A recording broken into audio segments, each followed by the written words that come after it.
The check was for $2,140,000, and it was made out to a man in a feed store cap and boots, caked with the red clay of Caldwell County. Marcus Holloway had driven 41 minutes from his farm, outside the town of Ridgeline, North Carolina, to deposit it at the downtown branch of Meridian Trust Bank on a Tuesday morning in early October. He was 63 years old. His hands, resting on the polished counter, were the hands of a man who had spent 5 decades pulling a living out of the ground. Knuckles swollen, nails permanently darkened, a white scar across the back of the right one from a baler that had nearly taken his fingers in 1987. He wore a canvas jacket the color of dust and a cap that read, "Gentry Farm Supply," in faded gold thread. And the man behind the counter, a branch manager named Preston Vance, looked at the check, then looked at Marcus, then looked at the check again, and did something that would end his career, unravel his life, and land him in a conference room 11 days later, standing at rigid attention, while a man he had never met walked through the door and said a single word that turned his blood to ice. But we're getting ahead of ourselves. Preston Vance took that check, that piece of paper worth more than most people in Ridgeline would earn in a lifetime, and he tore it in half. Then he tore it again, and he slid the 4 pieces back across the counter toward the old farmer and said, loud enough for the entire lobby to hear, "We don't process fraudulent instruments here. I'd suggest you leave before I call the police." Marcus Holloway did not raise his voice. He did not move. He looked down at the 4 pieces of paper on the counter, and then he looked up at Preston Vance, and what he said next was so quiet that the manager had to lean in to hear it. "Son," Marcus said, "you have no idea what you just did. Before we go any further, I want to know, where in the world are you watching this from? Take a second and drop your city and your local time in the comments below. There's something that gets me every single time about seeing just how far these stories reach, from one small town to living rooms all over the map. So tell me where you are." To understand what Preston Vance destroyed that morning, you have to understand the man standing in front of him. And you have to understand that almost nothing about Marcus Holloway was what it appeared to be. He was born in 1961 in a sharecropper's cabin on the eastern edge of Caldwell County, the 4th of 7 children born to Eli and Ruth Holloway. His father worked another man's tobacco for 30 years and never owned a single acre of the land he bled into. Marcus grew up watching Eli come home at dusk with his back bent and his hands cracked, watching him tally figures at the kitchen table by the light of a kerosene lamp, figures that always, somehow, came out in the landowner's favor. The Holloways were poor in the specific, grinding way that black farm families in the rural South were poor in the 1960s, not lazy, not careless, but structurally, deliberately, generationally kept from ever getting ahead. Eli Holloway died in 1979 when Marcus was 18. He left behind a wife, 7 children, a mule, and a debt at the general store that took 2 years to pay off. He owned nothing, and at his funeral, standing in the red clay of a segregated cemetery, Marcus made his father a promise that he would spend the next 40 years keeping. "I'm going to own the ground I work," he said, "and nobody is ever going to tell me it isn't mine." It took him 11 years to buy his first 40 acres. He worked other men's fields by day and cleaned the floors of a furniture plant in Hickory by night. He married a woman named Delia Grant in 1984, a school teacher with a spine of iron and a laugh you could hear across a churchyard, and the 2 of them lived in a single-wide trailer on rented land and saved every dollar that didn't go to food.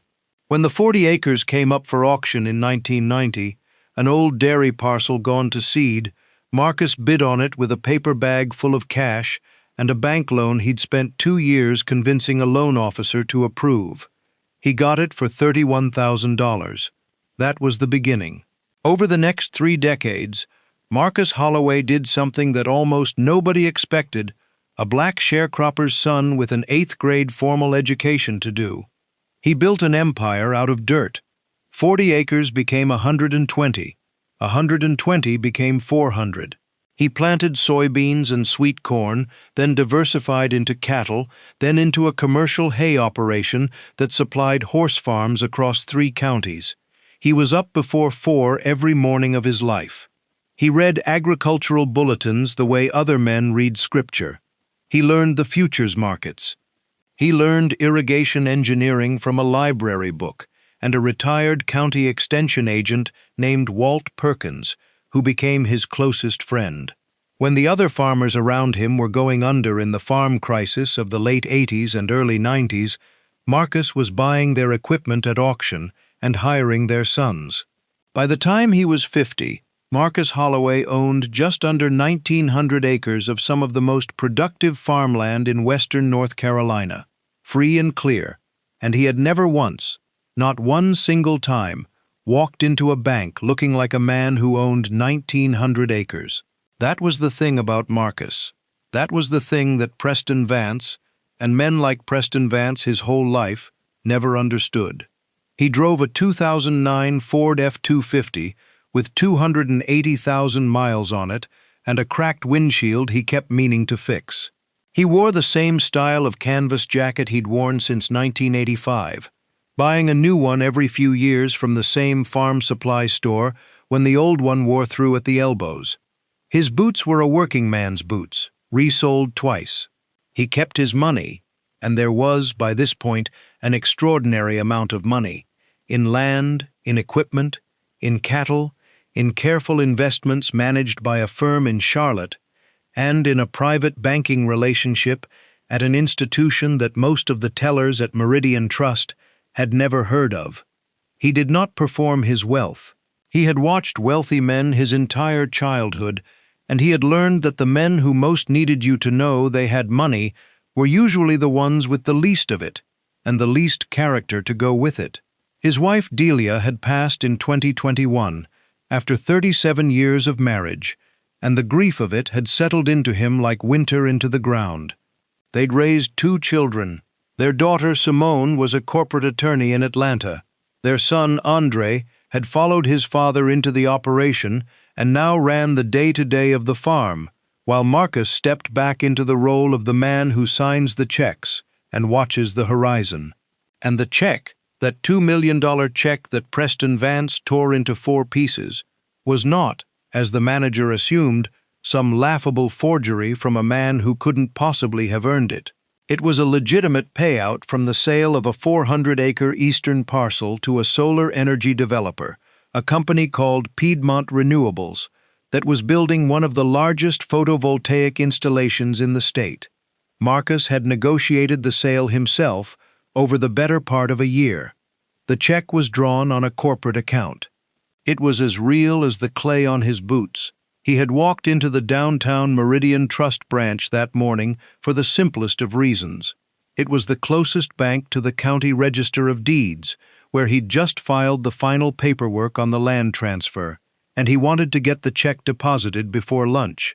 He banked primarily elsewhere, but he'd held a modest personal account at Meridian Trust for years, an account that, had Preston Vance bothered to look, contained a balance and a transaction history that would have told him everything he needed to know. But Preston Vance did not look, and that was the whole tragedy of it. Now that you've met Marcus, a man who spent 40 years turning a promise at his father's grave into 1,900 acres, I want to ask you something. Do you know a person like him? Somebody who built everything they have quietly, without ever needing the world to notice? Tell me about them in the comments. I read every single one.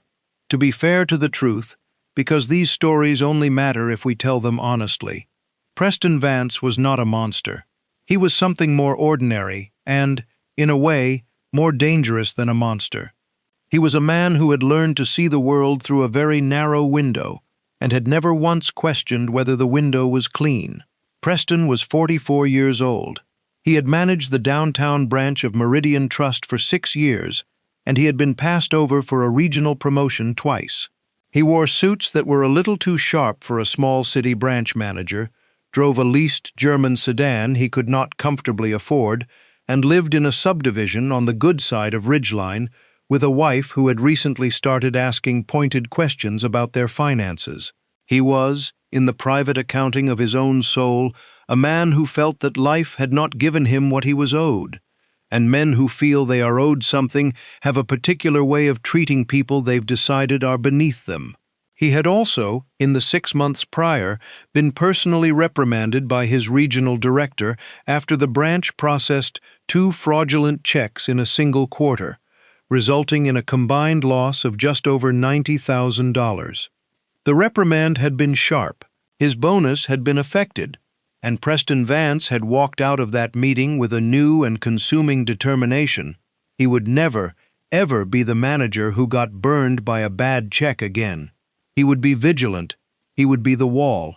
So when a black man in a feed store cap and clay-caked boots walked up to his counter on a Tuesday morning and slid across a check for $2,140,000, every one of Preston Vance's fears and assumptions and resentments fired at once.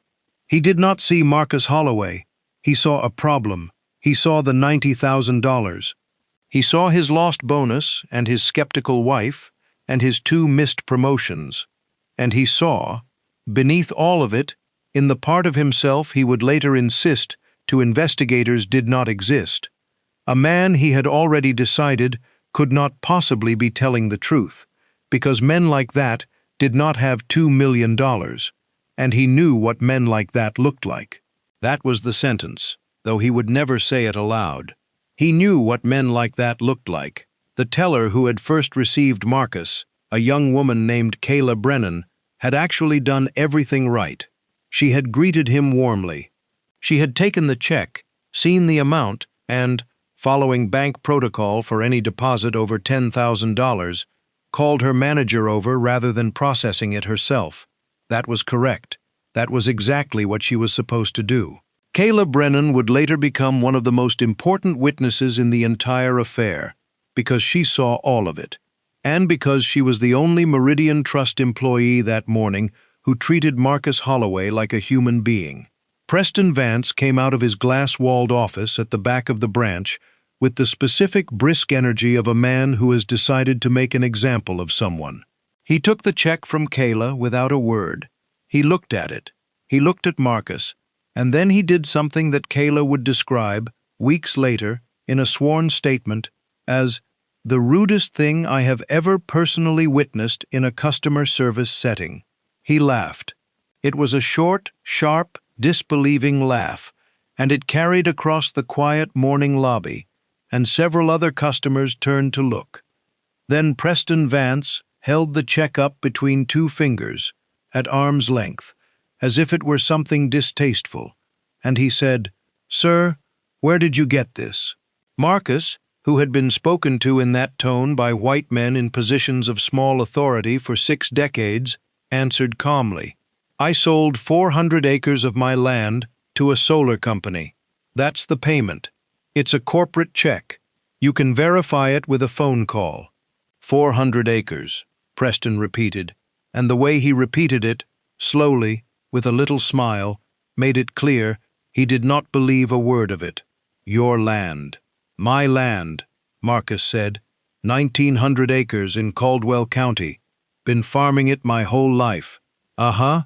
Preston set the check down on the counter and folded his arms. "Do you have an account with us?" "I do. Personal account. Had it about 9 years. Under what name?" "Marcus Eli Holloway." Preston did not look it up. This was the detail that would later damn him more than any other. He had a computer terminal 18 inches from his right hand. Kayla Brennan had already pulled Marcus's account up on her own screen. She would testify to this, and had quietly tried to turn her monitor toward her manager so he could see it. The account was real. The name matched the identification Marcus had already placed on the counter, a valid North Carolina driver's license. The account had been open for 9 years, in good standing, with a modest but consistent balance, and, critically, a recent series of large, legitimate wire transfers and deposits that were entirely consistent with a working farm operation. Preston Vance did not look at any of it. He had already decided. "Here's what's going to happen," he said, and now his voice had taken on the flat, hard tone of a man exercising authority he does not have. "I've been doing this a long time, and I know a bad check when I see one. This bank got burned earlier this year by exactly this kind of thing. I'm not going to be the one who lets it happen again, so I am not going to process this, and I'm going to give you some advice, one time, for free." He leaned forward. "Take this back to whoever printed it for you, and be glad I'm not calling the sheriff." The lobby had gone completely silent. Marcus Holloway stood very still. In his long life, he had learned a great many things, and one of the most valuable was this: there is a kind of stillness that is more powerful than any shout. He had used it on hostile loan officers and condescending equipment dealers and a county commissioner who once tried to run a drainage easement through his best pasture. He used it now. "I'd like you to make one phone call," Marcus said quietly. "The number for Piedmont Renewables is printed right there on the check. Call them. Ask them if they issued a payment to Marcus Holloway. That's all I'm asking. And this was the moment.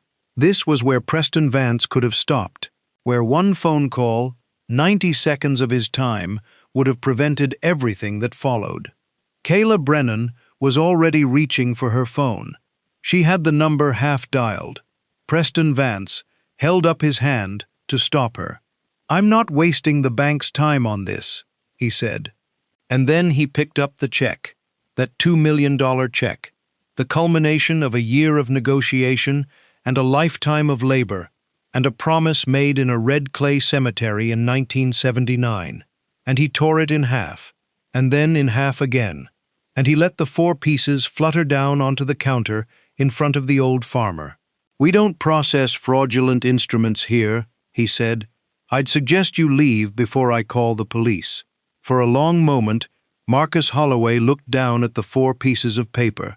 Then he looked up, and he said, very quietly, "Son, you have no idea what you just did." He gathered the 4 pieces of the check with the slow, deliberate care of a man handling something broken. He put them in the inside pocket of his canvas jacket. He picked up his driver's license from the counter and slid it back into his wallet. And then he looked at Kayla Brennan, only at Kayla, and he said, "Thank you for trying, miss. You did right." And he walked out of the Meridian Trust downtown branch and into the October sunlight, and he sat in his ancient Ford truck in the parking lot for a full 4 minutes without starting the engine, and then he took out his phone and made a call. Not to a lawyer, not yet. He called his son. "Andre," he said, "I need you to come meet me, and I need you to bring the folder." "All right. I have to stop right here, because I know what that scene did to you. After what Preston Vance just did to Marcus, the laugh, the tearing up of that check, the threat to call the sheriff on a 63-year-old man who did nothing but ask him to make one phone call. I need to hear it. What would you have done if you'd been standing in that lobby? Would you have stayed silent, or would you have said something? Drop it in the comments, and let's talk." What Preston Vance did not know, what he could not have known, because he never looked, was that the tearing of that check was not an insult that Marcus Holloway would absorb and carry home in silence, the way he had absorbed and carried home 10,000 other insults across 63 years.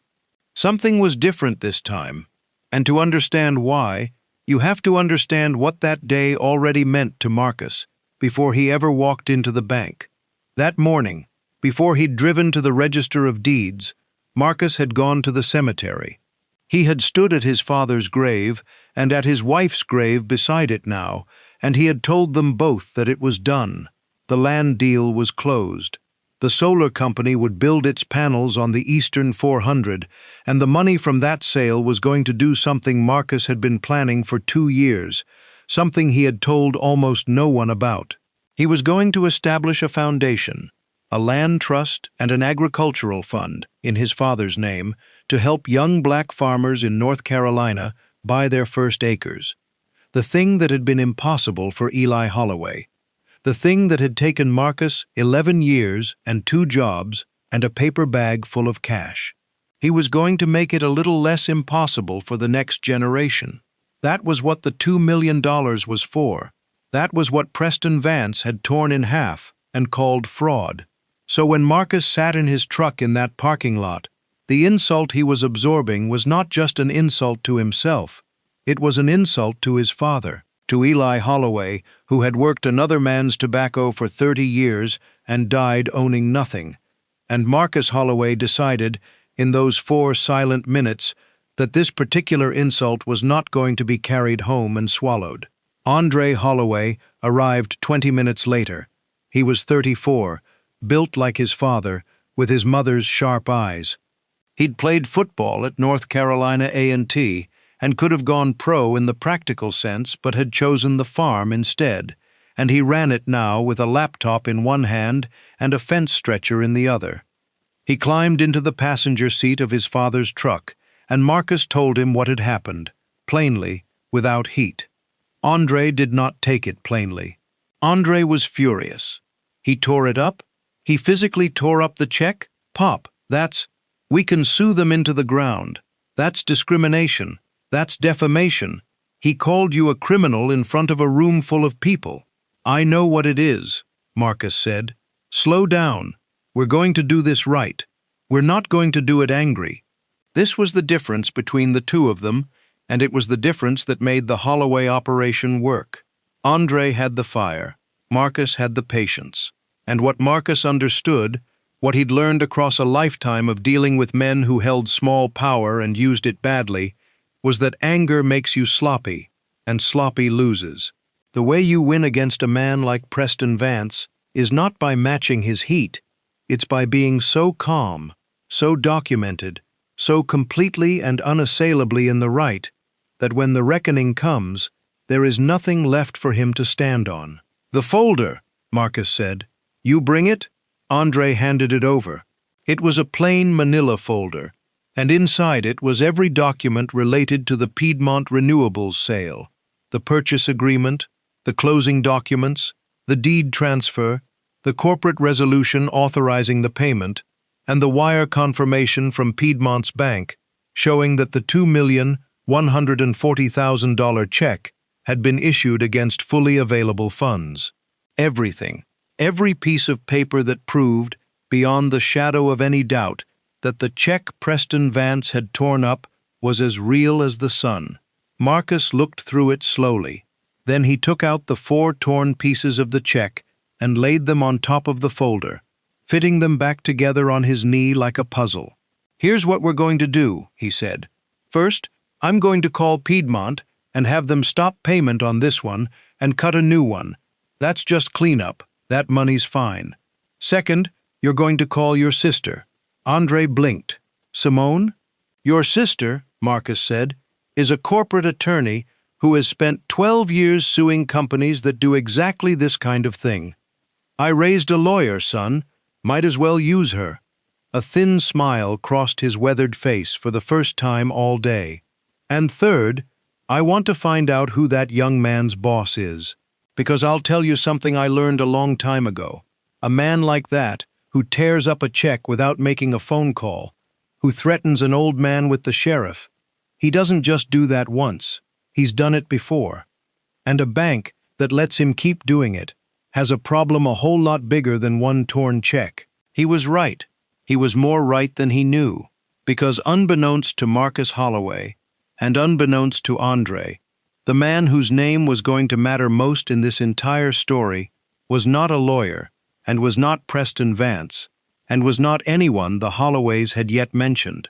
It was a man named Robert Chen, and he was the chief executive officer of the entire holding company that owned Meridian Trust Bank, Carolina Financial Group, a regional institution with 41 branches and $11 billion in assets.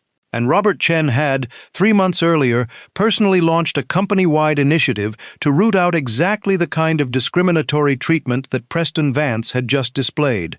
because Carolina Financial Group had recently settled a federal fair lending complaint for a substantial sum, and Robert Chen had stood in front of his entire board of directors and promised that it would never happen again.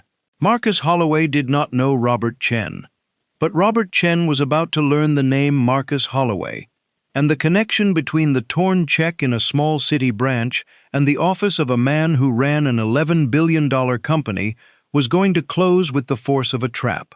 That evening, Simone Holloway called her father back from Atlanta.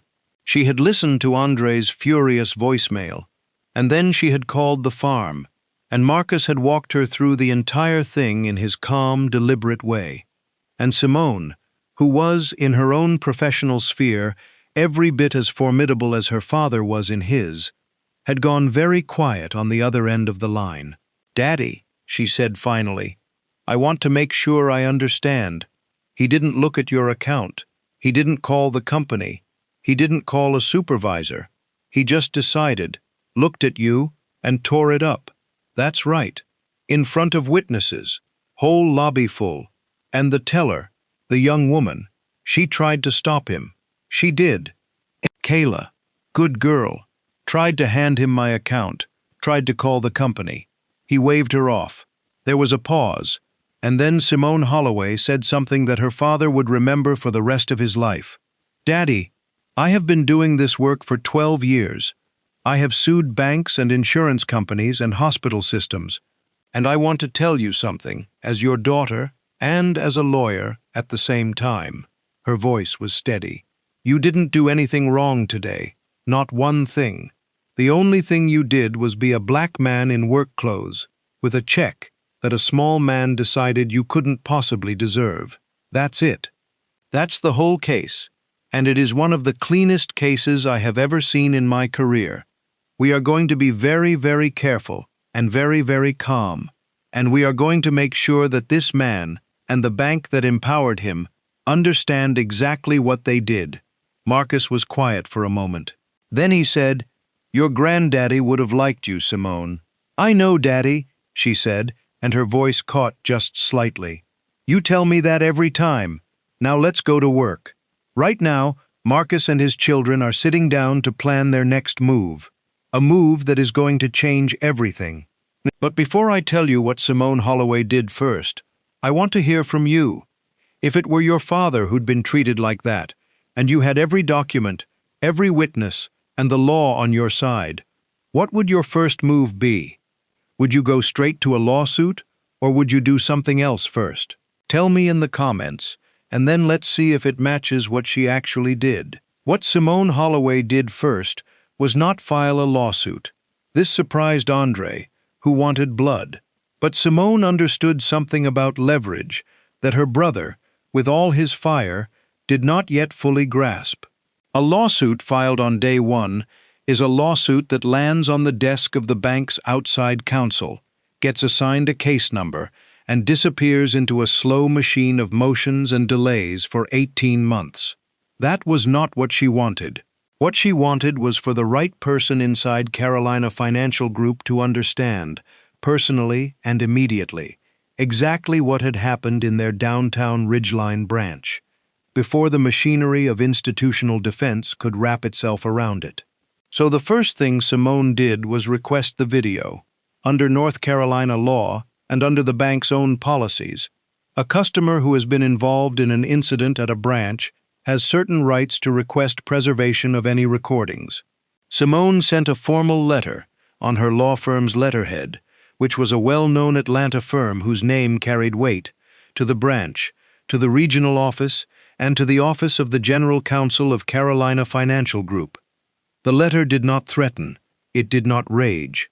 It did something far more effective. It stated, in precise and unemotional legal language, exactly what had occurred, identified Marcus Holloway as a 9-year customer of the bank and the owner of 1,900 acres of farmland, attached copies of the closing documents proving the check's legitimacy, and formally demanded the preservation of all video and audio recordings from the downtown branch on the morning in question. Then she waited. The letter landed on the desk of a woman named Diane Petrakis, the Deputy General Counsel of Carolina Financial Group, on a Thursday afternoon.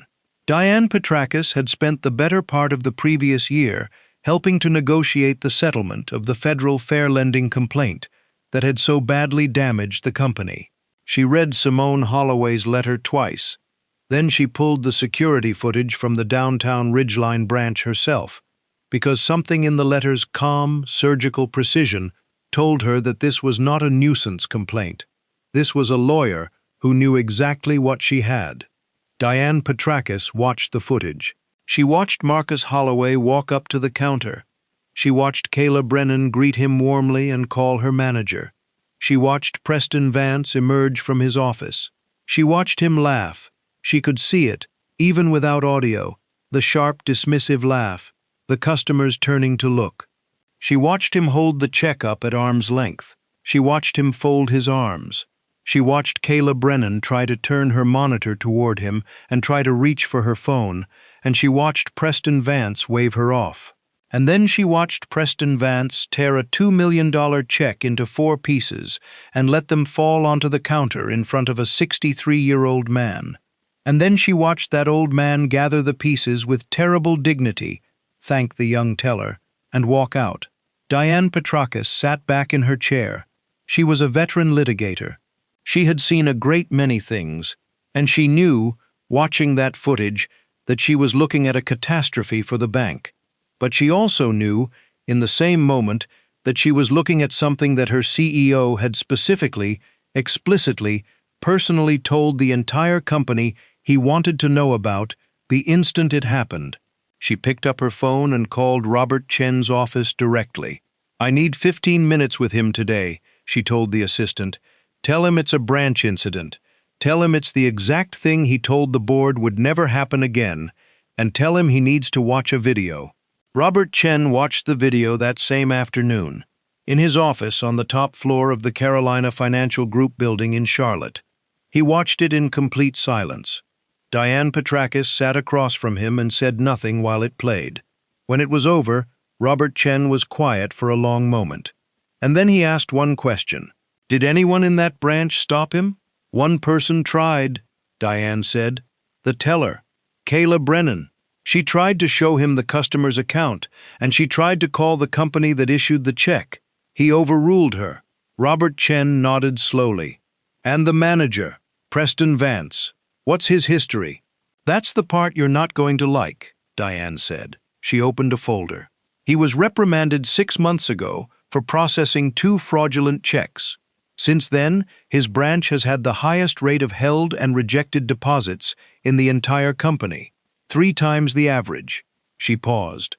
"I pulled the demographic data on the rejected deposits, Robert, because I had a feeling 70% of the deposits Preston Vance has personally flagged or rejected in the last 6 months were from Black and Hispanic customers, in a service area that's 22% Black and Hispanic."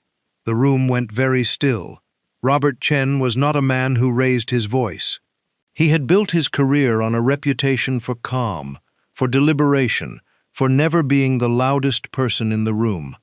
But Diane Petrakis, who had worked with him for 11 years, would later say that she had never in all that time seen him as angry as he was in that moment, and that his anger did not show as heat. It showed as a terrible, focused cold. 3 months ago, Robert Chen said quietly, "I stood in front of the board and I told them that we had a culture problem and that I was going to fix it, and that if it ever happened again on my watch, I would take it as a personal failure."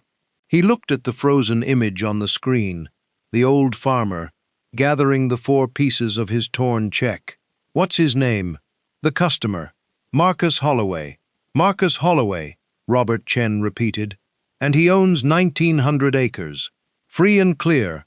He's one of the largest independent landowners in that county. The check was a legitimate payment from a solar developer. $2,140,000. Diane paused. "There's one more thing you should know. The attorney who sent this letter, Simone Holloway, she's his daughter, and she's very, very good." Robert Chen absorbed this. Then he did something that no one at Carolina Financial Group would have predicted, and that broke every protocol that the company's lawyers would ordinarily have insisted upon. He said, "I want to meet him, not through the lawyers, not through a settlement conference. I want to drive out there and I want to meet Marcus Holloway in person, and I want to apologize to him with my own mouth.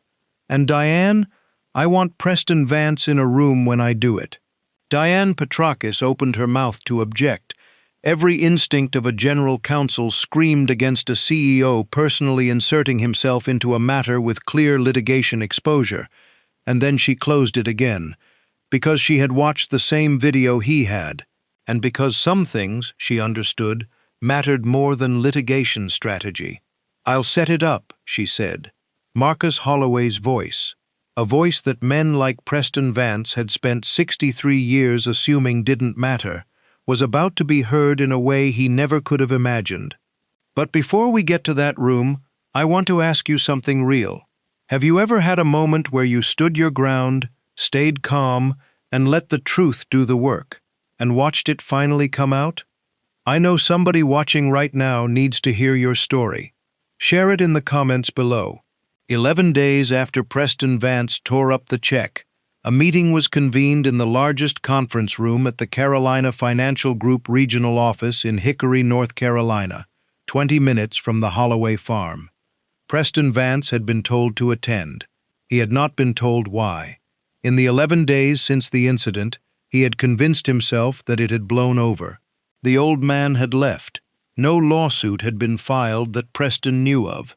He had, in fact, told the story to a colleague over drinks the previous weekend, casting himself as the vigilant manager who had stopped a $2 million fraud in its tracks, and the colleague had bought him a beer for it. When the regional director's office called and told him to be in Hickory on Friday morning for a meeting, Preston assumed it was about his performance metrics, and he prepared to defend his branch's aggressive fraud prevention posture. He wore his sharpest suit. He was, walking into that building, a man who believed he was about to be commended. He was shown into the conference room. There were a number of people already seated. He recognized the regional director. He did not recognize the woman at the head of the table, who was Diane Petrakis, or the several other lawyers seated along one side.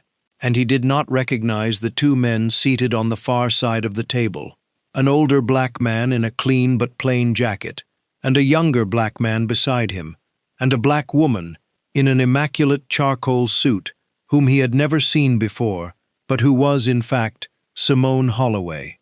Preston Vance looked at Marcus Holloway, and it took him a moment, and then he recognized him, and a flicker of something, confusion, the first cold edge of fear, crossed his face. "What's—" he started. "Sit down, Mr. Vance," Diane Petrakis said. "We'll begin in a moment. We're waiting for one more person." Preston Vance sat down. The room was silent. Marcus Holloway looked at him across the table, and there was no anger in the old man's face, and somehow that was worse than anger. Preston felt sweat begin at his collar. He looked at the regional director, who would not meet his eyes. He looked at the lawyers. He began, for the first time, to understand that he had made a very serious mistake, though he did not yet understand how serious. And then the door opened. A man walked in. He was in his 50s, of medium height, in a suit that was clearly expensive but not showy, and he carried himself with the unhurried confidence of a man who has never in his professional life had to wait for anyone. Preston Vance did not recognize him by face, but he recognized, instantly, the way everyone else in the room reacted to him, the way the regional director half rose from his chair, the way the lawyers straightened, the way the very air of the room reorganized itself around this new arrival. And Preston Vance's stomach dropped through the floor, because some deep animal part of his brain understood who this had to be before his conscious mind could catch up. He had seen the face in the annual report. He had seen it in a company-wide email 3 months ago about culture and accountability, an email he had skimmed and deleted. The man who had just walked in was Robert Chen, the chief executive officer of the entire company. Preston Vance shot to his feet. It was pure reflex. the reflex of a mid-level employee in the presence of the highest authority in his professional universe. His chair scraped loudly against the floor, and the word came out of him before he could stop it, high and strained and desperate. "Sir." Robert Chen did not look at him. That was the thing that Preston Vance would remember for the rest of his life.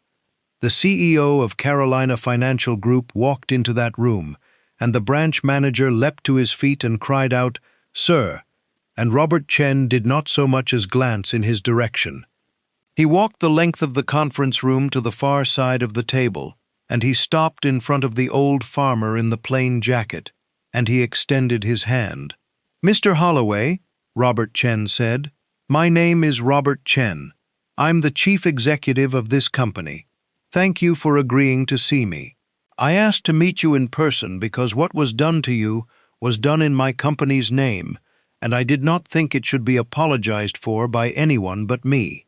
Marcus Holloway rose slowly to his feet and shook the offered hand. "Mr. Chen," he said. "Please," Robert Chen said. "Sit, both of us." They sat, and only then, with Marcus Holloway settled and attended to, did Robert Chen finally turn his head and look at Preston Vance, who was still standing, still frozen, one hand gripping the back of his chair. "You can sit down too, Mr. Vance," Robert Chen said. His voice was perfectly level. "Though I don't imagine you'll be comfortable." Preston Vance sat down. What followed was not a shouting match. Marcus Holloway would later say that it was one of the most controlled displays of authority he had ever witnessed, and Marcus Holloway had witnessed a great many. Robert Chen did not raise his voice once. He did not need to. He turned to Diane Petrakis and said, simply, "Play it." And the security footage from the downtown Ridgeline branch appeared on the large screen at the end of the conference room. Preston Vance had to watch himself.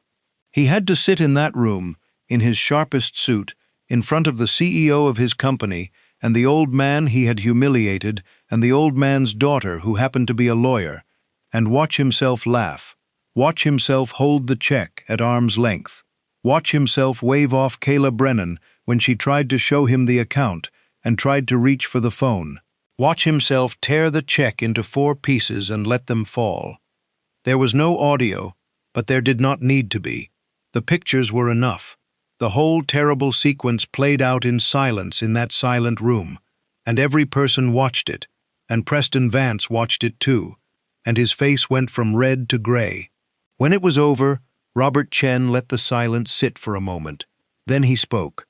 "Mr. Vance, I'm going to tell you what I see when I watch that, and then I'm going to give you a chance to respond, because everyone deserves that chance, which is more than you gave this man." He folded his hands on the table. "I see a customer of 9 years walk into your branch. I see a teller do everything correctly, greet him, call for a manager on a large deposit, and then, when you began to go wrong, try to stop you. I see her try to show you his account, his real account, in good standing. I see her try to call the company that issued the check, the phone number for which was printed on the check itself. And I see you wave her off. I see you decline to spend 90 seconds making a phone call that would have told you the check was real.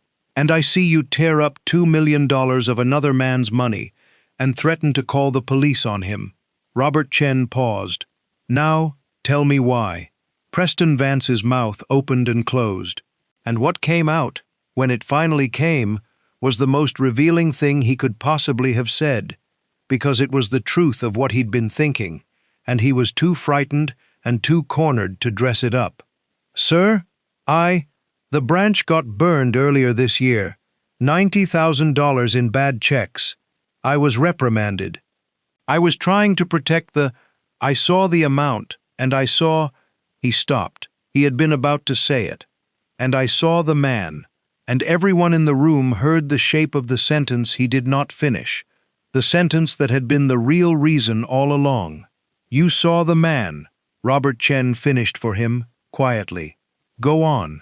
You saw a black man in work clothes, and you decided he could not possibly have $2 million, and so you didn't look at his account, and you didn't make the phone call, and you tore up his check, because your judgment told you what a man with $2 million looks like, and Marcus Holloway didn't look like it. Preston Vance said nothing. There was nothing to say. I pulled your numbers, Mr. Vance, Robert Chen went on. Diane pulled your numbers. In the last 6 months, 70% of the deposits you've personally flagged or rejected came from Black and Hispanic customers, in a service area that's 22% Black and Hispanic. That is not vigilance. That is not fraud prevention. That is a pattern, and it is exactly the pattern that this company paid a great deal of money and made a great many promises to eliminate. Promises I made personally, to our regulators, to our board, and to the public. He leaned forward slightly. You didn't just humiliate this man, you made a liar out of me. He let that sit. You're terminated, effective immediately. Security will collect your badge and your keys. But I want you to understand that your termination is the smallest part of what happens today, because this was never really about you. You're a symptom. What matters now is the man you did this to, and what this company is going to do to make it right, and to make sure it never happens to anyone else. And then Robert Chen turned away from Preston Vance, turned away from him entirely, as if he had ceased to exist, which in the professional sense he now had, and he faced Marcus Holloway. Preston Vance was quietly escorted from the room. He did not speak again. The last anyone in that room saw of him was his back, going out the door, a man in a very sharp suit, who had walked in expecting a commendation and walked out with nothing at all. What happened next, Marcus Holloway had not expected. He had come to that meeting braced for a fight, or at least for a careful negotiation, his daughter beside him, the documents in the folder, ready to be firm. He had not expected the CEO of the company to drive out from Charlotte to apologize with his own mouth, and he certainly had not expected what Robert Chen said next. Mr. Holloway, an apology that costs nothing is not really an apology, so let me tell you what my company is prepared to do, and then your daughter and I can talk about the details. Robert Chen glanced at Simone with something that was almost a smile, the acknowledgement of one professional to another. But I wanted you to hear the substance from me directly. First, there will be a financial settlement, and it will be a serious one. And I'll leave the negotiation of it to the lawyers, because that's their job, and your daughter is better at it than most of the people I employ. Simone did not smile, but something in her eyes acknowledged the respect. Second, every employee in this company, from the branch level to this table, is going to go through a completely rebuilt training program on exactly this kind of failure, and I would like your permission to describe what happened to you, anonymously if you prefer, or by name if you'll allow it, as the case study at the center of it, because nothing I could write would teach it better than what actually happened. And third, Robert Chen paused. Diane told me what that check was for, what you were going to do with the money, the foundation, the land trust for young farmers. Marcus Holloway went very still. I asked my team to look into it before I drove out here, Robert Chen said. The Eli Holloway Fund, named for your father, who worked another man's land for 30 years and never owned any of his own. His voice had gone quiet now, and for the first time it carried something that was not the measured calm of a chief executive, but something more personal. My own grandfather came to this country with nothing, Mr. Holloway. He was told in a great many ways what a man like him could and couldn't be. So I want to tell you that Carolina Financial Group would consider it an honor to be the founding institutional partner of the Eli Holloway Fund. We will match your $2 million, and we will provide the banking, at no cost, for every young farmer that fund helps get their start. And I will personally make sure that not one of them is ever treated the way you were treated in one of our branches. The conference room was silent. Marcus Holloway, who had buried his father in a segregated cemetery in 1979 and made him a promise there, and who had buried his wife 2 years ago and told her the promise was almost kept, looked across the table at the man offering to help him keep it. And the old farmer, who had absorbed 10,000 insults across 63 years in silence, found that this once he could not speak right away. He had to look down at the table. He had to take a moment. When he looked up, his eyes were wet, but his voice was steady. "My father," Marcus said, "would not have believed a day like this could happen. And I'm not sure I would have believed it either, standing in that lobby 11 days ago." He looked at Robert Chen. "You could have sent a lawyer. You could have sent a check and a letter and never shown your face. Most men would have. The fact that you drove out here yourself and stood in front of me and said it with your own mouth." He paused. "That matters more than the money, Mr. Chen. I want you to know that. That's the part my father would have understood." Robert Chen inclined his head. "Then we understand each other." Simone Holloway, corporate attorney, 12 years of suing institutions exactly like this one, sat beside her father and found, to her own considerable surprise, that there was a lump in her throat, and that for once in her professional life she was in no hurry to start negotiating. Marcus Holloway's voice was finally heard, not in a courtroom, not through a lawsuit, but across a conference table, by the most powerful person in the entire company, who drove out to a small town to say the words himself. And that makes me want to ask you one more time, because this is the heart of it. Have you ever stood your ground, stayed calm, and lived to see the truth come all the way out? Have you ever watched someone finally get the respect they always deserved? Tell me that story in the comments. Somebody scrolling past right now needs to read it. The settlement between Marcus Holloway and Carolina Financial Group was finalized 6 weeks later. The specific terms were confidential, as these things usually are, but 2 facts about it became publicly known, because Marcus insisted that they be. The first was that Carolina Financial Group had, as promised, become the founding institutional partner of the Eli Holloway Fund, matching Marcus's contribution dollar for dollar. The fund was formally established that winter, with an initial endowment of just over $4 million, and a mission to help young black and minority farmers in North Carolina purchase their first parcels of farmland. The exact thing that had been impossible for Eli Holloway and nearly impossible for Marcus. Simone Holloway sat on its board, so, at Robert Chen's insistence, and to the surprise of Carolina Financial Group's own communications department, did a representative from the bank in a permanent and public partnership. The second fact that became known was that the whole story, eventually, came out, not because Marcus sought the spotlight, because he never had in his life, but because Robert Chen kept his promise about the training program.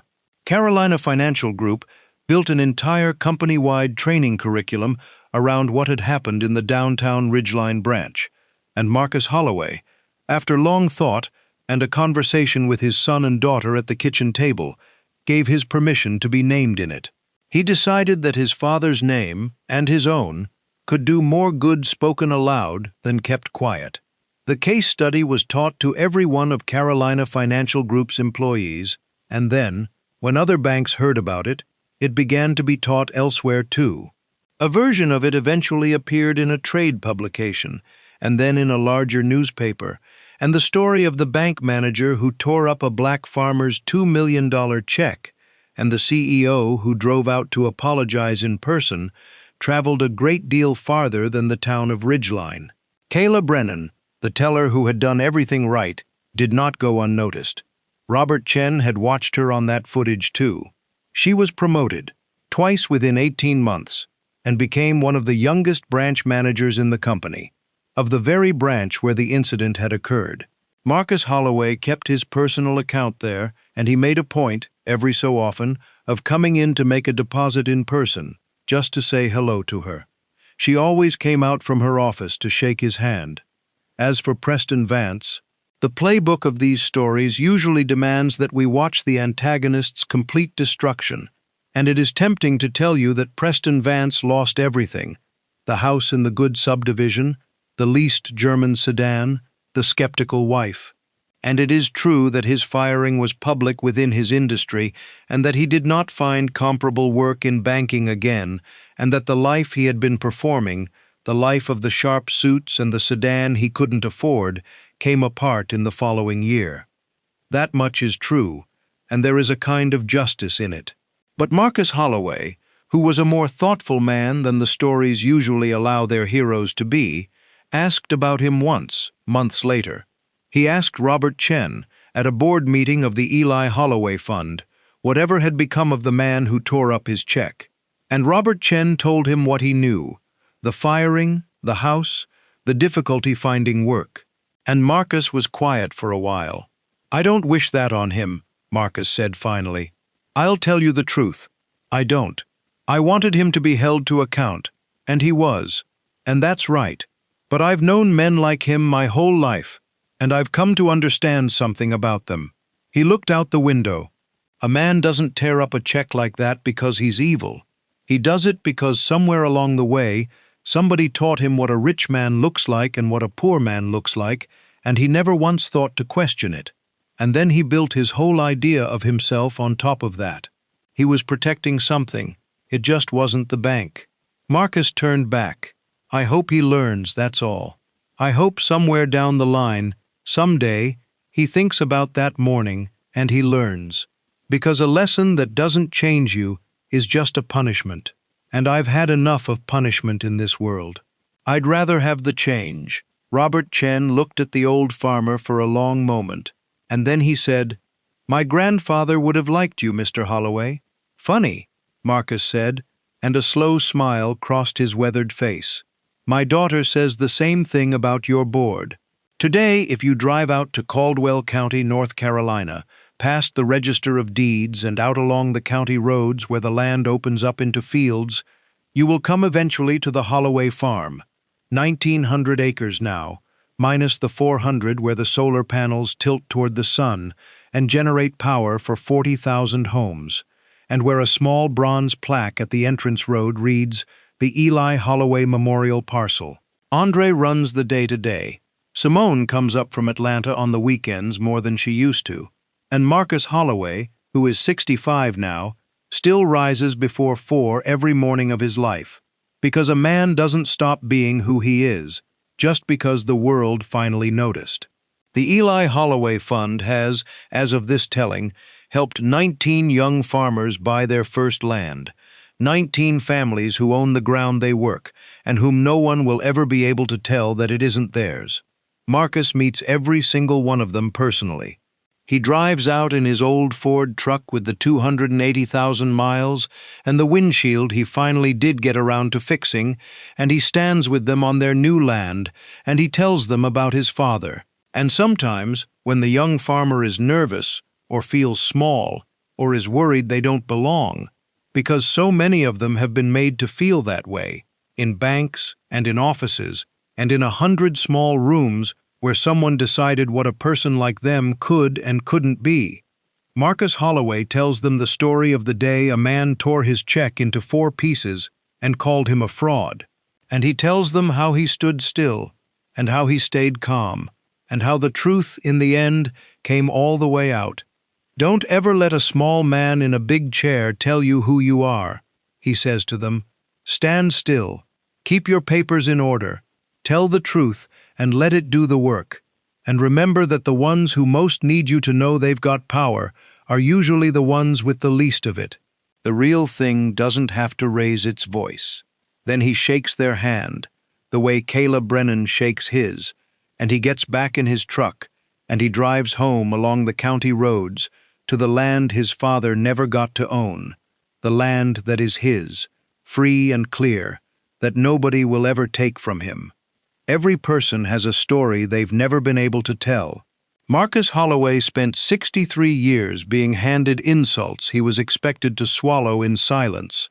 And one October morning, a small man with a small window on the world handed him one more. And this time, quietly, calmly, without ever once raising his voice, Marcus Holloway made sure it was heard all the way to the top. If this story moved you, or if you've ever had a moment where you stood your ground and the truth finally came out, share it in the comments below. Every voice deserves to be heard. And if you'll do one more thing, go tell someone in your life who built something quietly, without ever needing the world to notice, that you see them, that you always did. Because that's the whole point. That's why we tell these stories at all.